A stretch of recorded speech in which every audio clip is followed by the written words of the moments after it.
attention that in the early years of the 21st century, man was being closely watched by intelligence greater than theirs, and somehow more or less alone. Through the chaos, we become the Fanatics. The Fanatics and the Fan.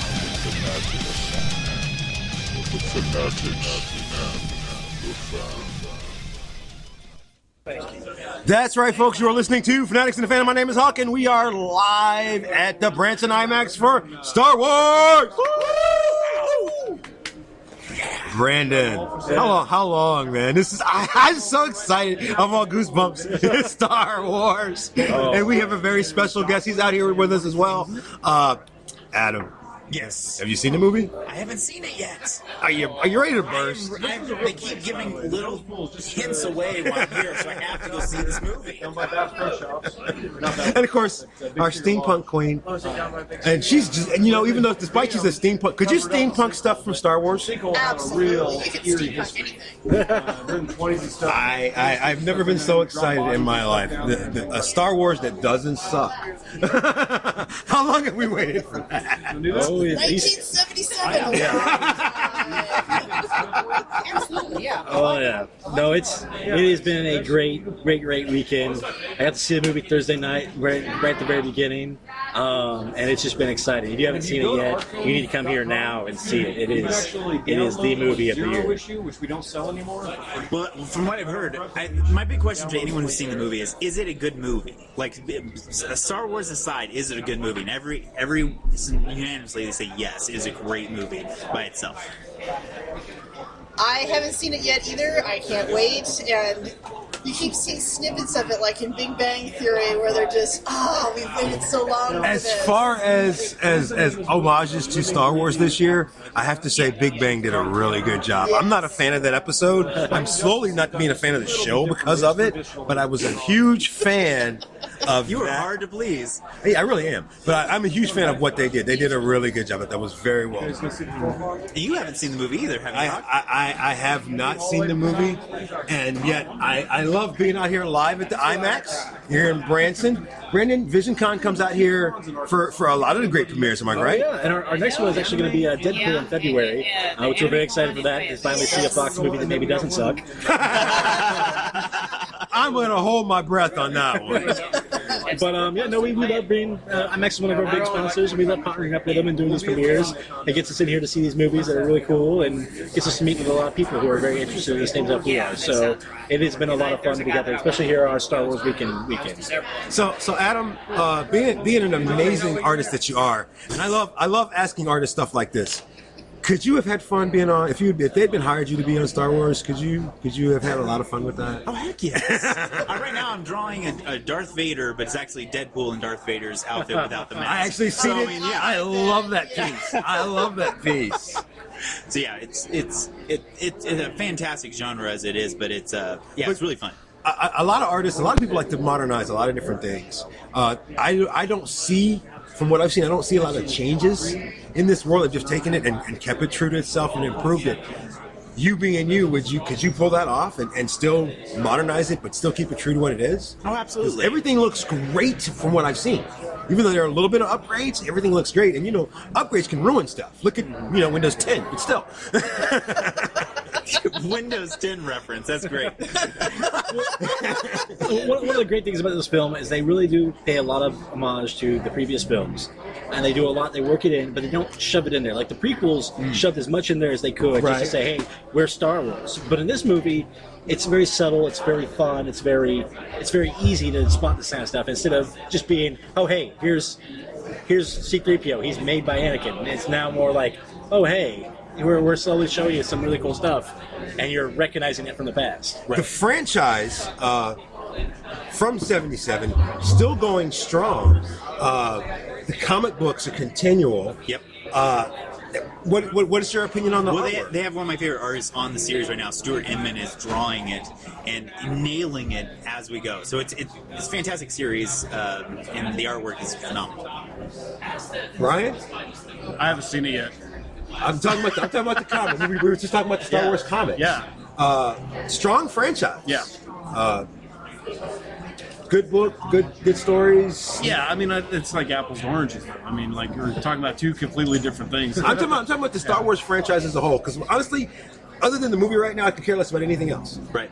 All the other stuff that they're doing right now, Well, here's the weird thing. Everybody went towards this, like, I don't understand the Clone Wars, and really, they were selling it to kids. I mean, they were getting whenever I got into Star Wars in the 70s, they were redoing Star Wars for whenever my age was now, and so they're getting into Clone Wars, and they're like, and then they do this, and they're like, okay, all the Clone Wars stuff, kids keep enjoying that, but now we need to entertain again. It is, so it like is a little they're weird. kind of bouncing back and forth, and that's it is that's a little cool. weird. It's none of my children, none of my son's friends, none of them got into the Clone Wars thing. I know what you're saying. I completely agree. It made no sense to me. The other one that's out right now, Rebels. Mm-hmm. Yeah. I don't know any kids that are actually following it. Well, yeah. But, I mean, they're trying to build a different audience. They're building the audience that we were, Right. And it's just like, so they're serving like several different masters right now, which is all good. Nice. It's all good. So you, as a comic book person, have you seen the Star Wars comics? Do they tie into the movies? Are they good? Are they as iconic or good as the movies? Yeah. You don't want to admit it. Yeah. They're not my comic or anything. It's a whole different storytelling process. It though, is. You know what I mean? Yeah. It's like you have there's more emotion, and there's deeper kind of connections to the characters. And I mean, it's like you can't do that in a movie as much unless you've already unless you're bringing some of that emotion in with you, So Now we're also being introduced to a new bad guy in this movie. yeah. And we talked earlier this year about Darth Vader being the epitome of evil, and to me, he still is. Regardless of what they did to him in the prequels, Darth Vader was. If you wanted to say evil, you could say Darth Vader and get away with it. Do you think this new bad guy is going to be on an iconic level of Darth Vader? The very first scene you're going to see him in when anybody watches this movie, it sees evil. It is, you immediately feel fear. Just when that guy, he says that line, and you'll know the line when you go watch it, you just feel the fear. And that's the tone that I like that he's had. And it's a very nice way they've done that character. And if you haven't seen it yet, you definitely need to look at that, because that's something really cool. Now, I remember actually feeling the evil off of Vader. But it's funny, as you get older, you don't really fear Vader as much. Right. But what I wouldn't go out to the bar with him or nothing. I mean, they're not walking It down. would be a hard time for him drinking anything either. I don't know how Well, and what I got from Vader when I watched it is that he was very commanding, he's very angry, and it's like, everything he did, he yelled everything. And so it's like he was not somebody you ever wanted to cross. And like our new bad guy, you can just see this guy is all the cogs are turning and they're all coming up dark side. If you look at like Criminal Minds or something like that, I think a profiler would say that Vader was a true believer. And to me, that's how I look at it. He's almost a religious zealot, maybe. Yeah. Oh yeah. Well, especially after after the end of the prequels, when Palpatine just was able to take, hey, all this bad stuff happened because you screwed up. So now come and fix things with me. I will At that say point, my one thing was I never saw a goal for Vader. He struck me as a complete leader, but I never saw him going like the Emperor. He had a goal. Oh, right. We didn't see it until the third prequel. Right. But Vader Vader was almost his puppet. It wasn't his And that own. doesn't make sense to me. Well, that's the point, though, is that Padme was his goal. I mean, that was his whole thing for turning to the dark side was he was going to save Padme. With Padme dead, I'm actually talking about the original movie. yeah. Well, but at that point in time, that's all he can be is a puppet anymore.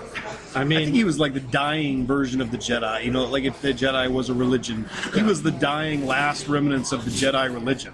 And that was where everybody was kind of they even poked fun at him, in that, saying you and your, what was the line where, they're poking at him, going, you and your Jedi Force or whatever, and that's where he chokes him out. I'm like, yeah, that's it. That's why you're scared of him, because he has this magic. Well, they still. even called it an ancient religion. Yeah. so- Yeah. Here's my first question for my panel, and this is going to take you back. Did you at the time, or do you now, believe that Luke Skywalker could beat Vader? could be him? Is that beat him. No. I love the look on Adam's face. You're like, really? Are you asking me that? Well, Luke really didn't try to beat him. Luke tried to redeem him. There's the difference. And of course, there's the That female is- answer. I'm gonna give you the guy answer. No. It was the least believable fight scene ever. Okay, He didn't try to defeat him. He tried to redeem And him. had he tried to win, he would have got his butt handed to him on a platter. There was no way Luke Skywalker could have ever beaten Darth Vader. Yeah. It just wasn't going to happen. Well, and we never get to see any of Luke's real powers with the Force. And, you saw Darth Vader do everything. He'd throw in crap and all that kind of stuff. So you knew Vader had power. Yes. And because you never saw it from Luke, you saw Luke as some kid. And I'm surprised that Yeah, he but Luke wasn't was killed still from the in beginning. training at that point, too. He wasn't a But- full-fledged Then he Jedi. shouldn't have went after Darth Vader in the first place. But even in Return of the Jedi, his Jedi Am I powers right? were, mind tricks and not really all the other stuff that. How many idiots have gotten in the ring with Mike Tyson before they was ready? And what happened to them? Yeah. Gotta hear about him. Oh wait, no wait.